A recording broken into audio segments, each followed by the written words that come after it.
Hello, this is Chef John from foodwishes.com with Cuban bread. That's right, I have two very good reasons for doing this video. First of all, it's been a little while since we made a loaf of bread, and this is without a doubt one of the world's great loaves. But also, and maybe more importantly, you cannot make a proper Cuban sandwich without a loaf of real, authentic, or at least as close as we can get it, Cuban bread. So ultimately, that's where we're headed with this. But in the meantime, let's go ahead and get started with the starter. And for that, we're going to need some warm water, to which we will add some dry active yeast, as well as a little bit of all-purpose flour. And then we'll go ahead and take a whisk and mix that until it's smooth. And then what we're going to do once that's mixed is go ahead and wrap it up and pop that in the fridge overnight.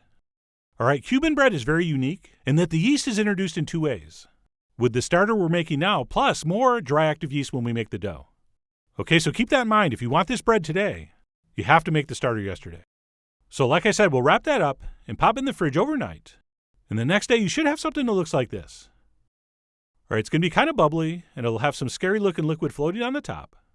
But don't worry, just unwrap it and give it a whisk. And that starter is now ready to add to our dough at the appropriate time, which isn't right now.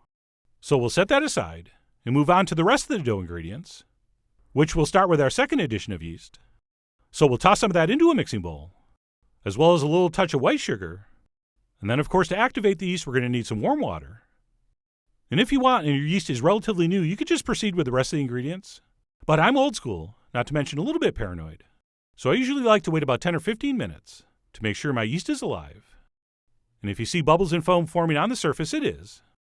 And then once we've determined our dry active yeast is in fact active, we will continue on by adding in a little bit of lard, which as you may know is nothing more than rendered pork fat. And we'll go ahead and add that to our bowl, along with some salt. And we will also throw in some flour, but not all of it. We're just going to throw in about a cup, and then we'll take a wooden spoon or spatula and mix that all together. And sure, if you can't find or don't want to use lard, you can substitute with things like butter or oil. I mean, you are, after all, the Ricky Ricardo of whether to use lardo. But for whatever reason, it's just not the same without the lard. So please try to find some or make some. But anyway, we're going to go ahead and mix in that first addition of flour and stir that until we have a very, very wet, sticky dough.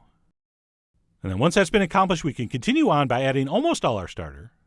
Apparently, we're supposed to save a little to make a new starter from. But anyway, I'll touch on that in the blog post. For now, we will finish this up by adding almost all the rest of the flour. And we'll go ahead and take our wooden spoon and continue to give that a mix.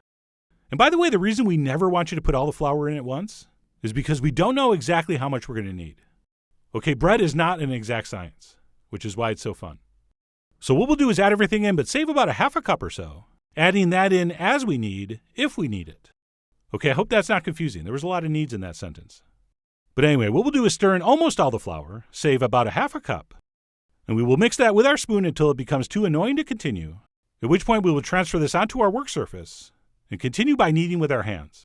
And yes, I'm taking one for the team today and not using my stand mixer, so I can do this with my hands and remind you of lots of key bread making tips as we go.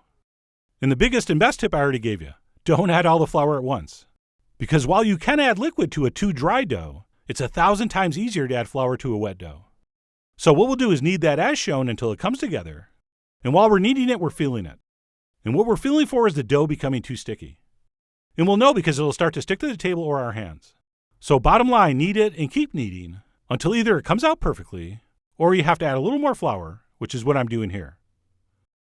So we'll simply stop and dust on a little more flour. And we'll continue on, repeating that step if necessary, until we are completely happy with how our dough feels. And for virtually all breads, what we're going for is a dough that's nice and soft and supple, with just a little bit of tackiness on the surface. Okay, not sticky, just slightly tacky. And also, it should definitely have some elasticity to it. Right, when we poke it with our fingers, it should spring back a little bit. All right, if those depressions just stay where they are and don't spring back at all, we need to knead a little bit more. And then once we've determined our dough looks and feels perfect, we'll go ahead and place that in a bowl and coat the surface with a little bit of oil so it doesn't dry out. At which point I like to cover that with a barely damp towel and transfer that into some kind of warm spot. I just use my turned off oven. No, this will not work in a turned on oven. And what we'll do is let that rise for about 2 hours or so, or until it at least doubles in size, and hopefully looks like this. And of course, as tradition would dictate, you got to poke it with your finger a couple times because it feels so good. And then what we'll do at this point is transfer our risen dough onto a lightly floured surface and press it down with lightly floured hands into some kind of square or rectangle. And we always do this for the same two reasons. Number one, to knock the air out, and two, so that we form some kind of shape that's easy to cut into portions. And since I'm doing 2 loaves here, I'll go ahead and divide that in half. Although I probably should have gone the long way, but now it's too late. I probably shouldn't even have mentioned anything. And then each one of those I'm going to press and pull into some kind of rectangle shape, maybe about 12 inches long or so. And then once we have pressed it into a rectangular shape about that size, we will simply roll that up nice and tight to form a long, relatively skinny loaf. And then one last move before we transfer this onto our baking sheet would be to press it down a little bit.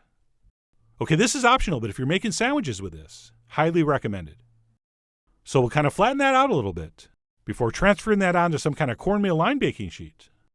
And by the way, I was testing out one of these nonstick pans, which is why I'm not using parchment, but you probably should. And then once we have our loaves successfully panned up, we'll go ahead and dust the top with flour before covering with a light dry towel. And then what we need to do before we bake this is let this rise for about 1.5 hours to 2 hours, or until those loaves have roughly doubled in size and look something like this. So far so good, but we still have one critical thing to do before we bake these. What we need to do is take a very, very sharp knife or razor blade and make a slash right down the center of our loaf, about 1/4 inch deep. And that's going to allow for the crust to expand and pop open as this bakes, which is going to help us achieve the proper texture. And by the way, for real Cuban bread, this is not done with a knife. Okay, believe it or not, a reed from a palm tree is actually placed down the center to split the loaf. But since I was fresh out of saw palmetto, I just slashed it with a knife. And then last but not least, before we bake these, we need to spray them with a little bit of water. Okay, a very light mist all over the surface, which as you may know is going to help form our crust. And then once our loaves have been successfully split and sprayed, we can go ahead and transfer those into a preheated 400-degree oven for about 20 to 25 minutes. And if you want to rotate those 2 pans halfway through, not a bad idea. But anyway, we'll bake those at 400 for about 20 minutes or so, or until they're a beautiful golden brown, and hopefully looking something like this. So these look just about perfect, and your bottom crust should be nicely browned. And as usual, I'm going to have to ask you not to cut into this piping hot bread. Please transfer it to a cooling rack and let it cool down before you slice.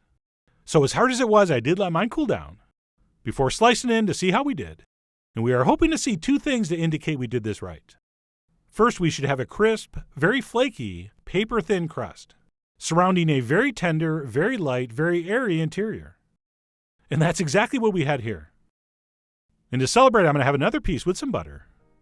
And I'm sure there's many that say this is the ultimate way to eat this bread, but for me, it's only the second best.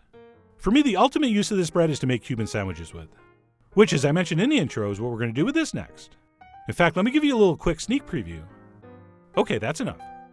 So please stay tuned for what I think is one of the world's great sandwiches. But in the meantime, I really do hope you give this amazing bread a try soon.